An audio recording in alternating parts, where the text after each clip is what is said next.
개인주의가 퍼져있고 사치에 쩔어있는 미국인들보다 우리 일본이 정신적으로 더 강력하다.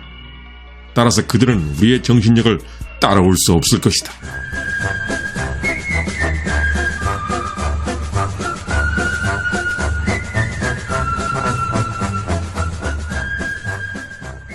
시청자 여러분들의 열렬한 성원 부탁드리겠습니다. 1941년 12월 7일 진주만 공습에서 호되게 당하게 된 미국. 그래서 결국 미국은 2차 세계대전에 뛰어들게 됩니다. 진주만 이전부터 미국에게는 열강들 사이에서 불리웠던 별명이 하나 있었다고 합니다. 세계에서 가장 안 위험한 열강. 이런 별명으로 불릴 정도로 당시에 미국은 스스로 고립주의를 자처했습니다. 별명만 봐도 당시 열강들이 어떠한 눈으로 미국을 봤었는지 우리는 알 수가 있습니다. 그러나 진주만 이전부터 미국의 루즈벨트 대통령은 2차 대전에 참전할 의사가 없지는 않았습니다. 다만 당시 미국 의회와 국민들은 우리 미국은 다시는 1차 대전 때처럼 유럽의 전쟁에 참견해서는 안 된다라며 쓸데없는 전쟁에 반대하는 것이 당시 미국의 여론이었습니다. 하지만 미국의 여론은 일본의 진주만 공습 후에 완전히 뒤바뀌게 됩니다. 미국 역사상 처음으로 불의의 일격을 당하자 미국 국민의 분노는 말 그대로 폭발한 것입니다. 진주만 후 미국인들은 너나 할 것 없이 입대를 했는데 자진 입대율이 무려 90%에 달할 정도였습니다. 솔직히 유럽의 독일은 큰 관심사가 아니었습니다. 미국에게는 오직 일본에 대한 분노뿐이었습니다. 그래서 시작된 태평양 전쟁. 이 전쟁은 이미 벌어지고 있는 유럽 전역과는 다르게 철저히 미국과 일본의 대결이었습니다. 일본의 지휘부도 바보가 아닌 이상 자원적인 면에서 도저히 미국에겐 상대가 되지 않는다는 것을 너무나 잘 알고 있었습니다. 야마모토 이소로쿠 해군대장, 일본 천황, 일본 군부 모두가 그 사실을 잘 알고 있었습니다. 그런데도 그들은 전쟁을 결정했습니다. 과연 왜 그랬을까? 지금 생각하면 황당한 일이긴 하지만 일본은 믿는 구석이 하나 있었습니다. 그것은 바로 정신력. 개인주의가 퍼져있고 사치에 쩔어있는 미국인들보다 우리 일본이 정신적으로 더 강력하다. 따라서 그들은 우리의 정신력을 따라올 수 없을 것이다. 일본의 위정자들이 믿었던 것은 놀랍게도 일본의 정신력이었습니다. 하지만 일본의 위정자들이 미처 몰랐던 것이 하나 있었습니다. 당시 미국 시민들은 1929년 대공황을 겪었던 사람들이었다는 사실이었습니다. 그래서 2차 대전 당시에 미국 시민들은 일본의 정신력에 밀리지 않는다는 사실을 일본의 위정자들은 미처 알지 못했습니다. 지금부터 태평양 전쟁 당시 미국이 정신력 측면에서도 일본에게 전혀 꿀리지 않았다는 예시를 하나 들어보겠습니다.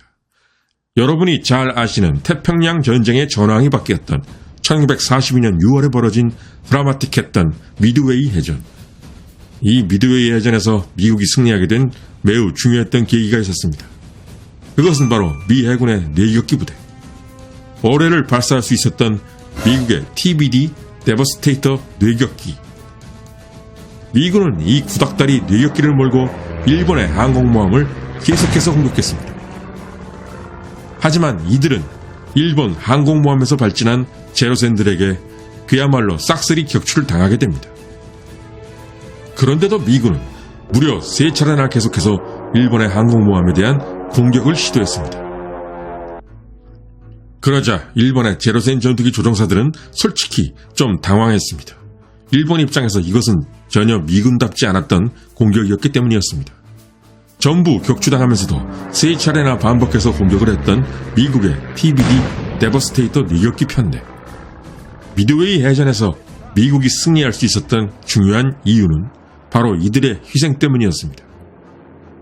제로센들이 마지막이자 3번째로 몰려왔던 미국의 뇌격기 편대를 전부 떨구고 채 한숨을 돌리기 전에 마치 기적같이 타이밍을 맞춰서 엔터프라이즈와 요크타운에서 발진한 미국의 돈틀리스 SBD 극강화 폭격기들이 하늘에서부터 내리꽂혀왔습니다.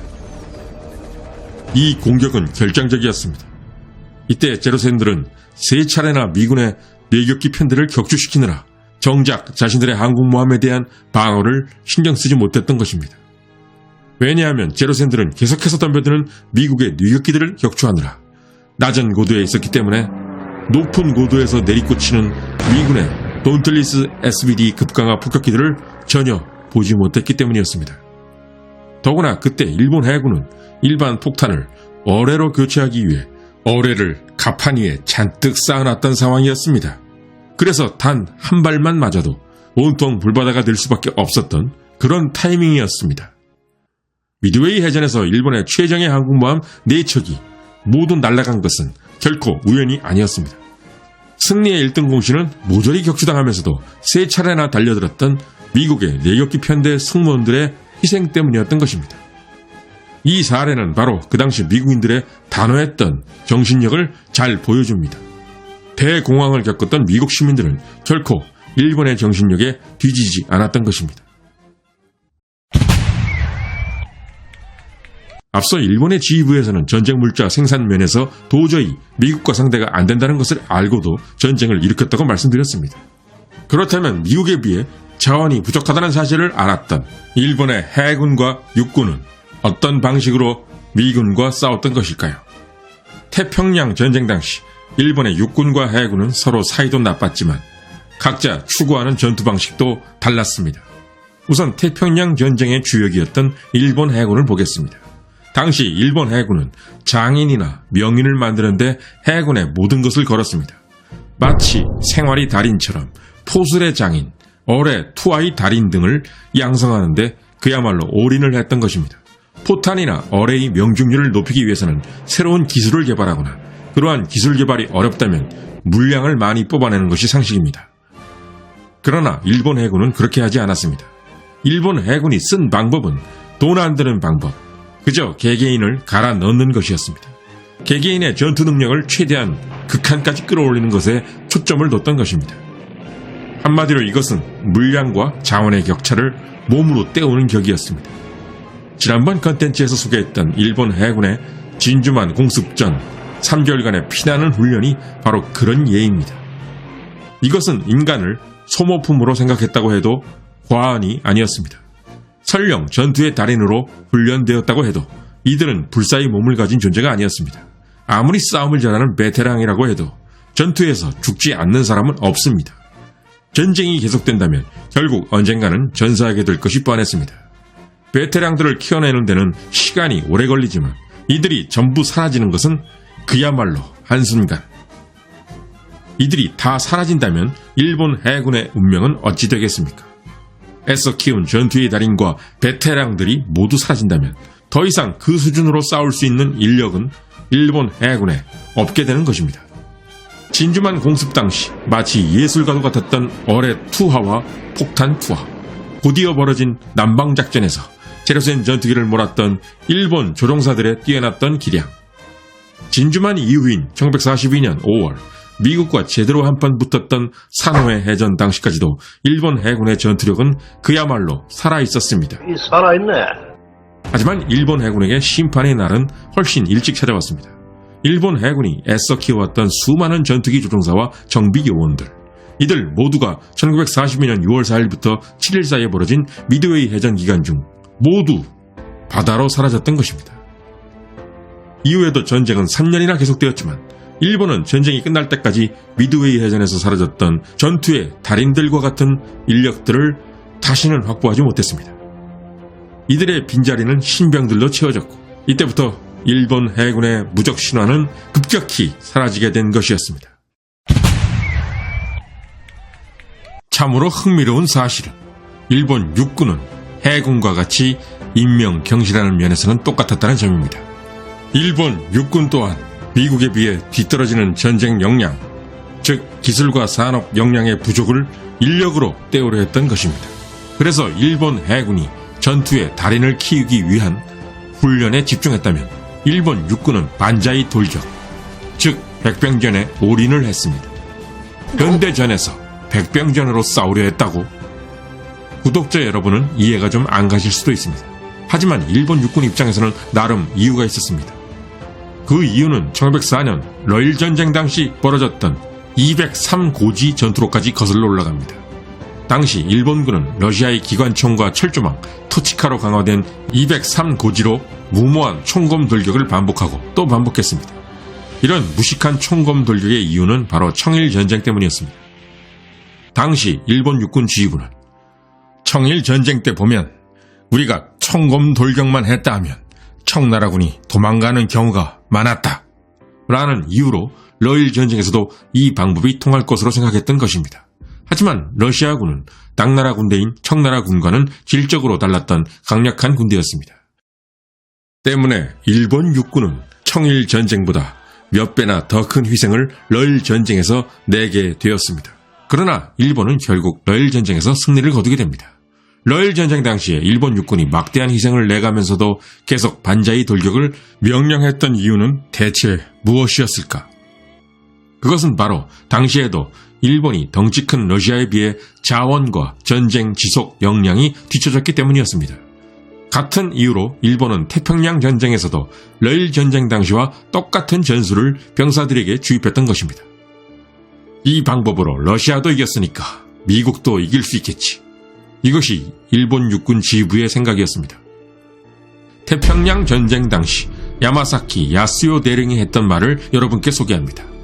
총탄이 없어지면 총검으로 돌격하라. 총검이 없어지면 맨주먹으로 돌격하라. 심장이 정지하면 홈백이 되어 돌격하라. 이것만 봐도 태평양 전쟁 당시 일본 육군이 싸우는 방식이 어떤 것이었는지 아실 수 있을 것입니다. 미군과 전투 도중 일본 육군이 반자의 돌격이나 칼을 빼들고 돌격했던 이유. 그것은 일본 육군 지휘부가 병사들을 그런 컨셉으로 훈련시켰기 때문에 그랬던 것이었습니다. 반면 미국은 확실히 좀 달랐습니다. 이 차이점은 미국과 일본의 싸우는 방식의 차이이기도 합니다. 그 대표적 예가 바로 VT 신관. 신관이란 포탄이나 어뢰 등을 폭발시키는 장치입니다. 포탄이 정해진 순간에 터지도록 하는 신관이 들어있는 것이 여러분이 익히 아는 시한폭탄인 것입니다. VT 신관은 근접 신관이라는 의미로서 포탄이 목표물 근처에 가면 알아서 터지도록 하는 장치입니다. 쉽게 예를 들자면 적기를 격추시키기 위해 대공포를 수백 발씩 쏘는데도 맞추기는 사실 어렵습니다. 하지만 꼭 적 비행기를 맞추지 않아도 적기 근처에서 터지도록 한다면 그야말로 효과 만점이 아니겠습니까? 이 기술은 원래 1930년대 독일이 먼저 개발하려고 했던 기술입니다. 하지만 독일은 비용 때문에 개발을 포기하게 됩니다. 그러나 태평양 전쟁 기간 중 미국은 독일이 포기했던 VT 신관을 돈의 힘으로 극복하며 개발에 성공하게 됩니다. 돈의 힘으로 극복했다는 의미는 이렇습니다. 당시 VT 신관의 가격은 너무나 비쌌습니다. 포탄 한 발을 쏘면 거의 차 한 대가 날아가는 것과 같았던 것입니다. 그러나 미국은 이토록 비싼 VT 신관에 아낌없이 돈을 투자하게 됩니다. 그 이유는 돈 때문에 VT 신관 개발을 포기한다면 일본군과의 전쟁이 더 길어질 것이고 소중한 미군의 희생이 더 늘어난다고 봤던 것입니다. 그래서 미국은 다수의 포탄 한 발 한 발에다 이토록 값비싼 VT 신관을 부착하는 작업을 하게 됩니다. 그리고 미군은 이 비싼 무기를 아낌없이 사용하게 되는데 심지어 나중에는 일반 야포의 포탄에도 VT 신관을 장착했으며 실전에서도 엄청난 효과를 거두게 됩니다. 일반 대공포탄으로 비행기를 격추하기 위해서는 2000발이 소요된다면 VT 신관이 달린 대공포탄은 500발로도 충분했던 것입니다. 어떻습니까? 이런 미국의 싸우는 방식은 인력을 갈아 넣었던 일본의 생각과는 정반대였습니다. 바로 이것이 일본과 미국의 싸우는 방식의 차이였습니다. 물적 자원의 차이 외에도 앞서 이야기했던 바와 같이 정신력에서도 밀리지 않았던 미국. 그리고 인력을 갈아 넣어 이 모든 차이를 뛰어넘으려 했던 일본. 이렇듯 두 국가의 싸우는 방식의 차이에서 보듯 전쟁의 승패는 이미 정해져 있는 것이나 다름없었던 것이었습니다. 끝까지 시청해주신 구독자 여러분께 진심으로 감사드립니다. 다음에 더 멋진 컨텐츠로 찾아뵙겠습니다.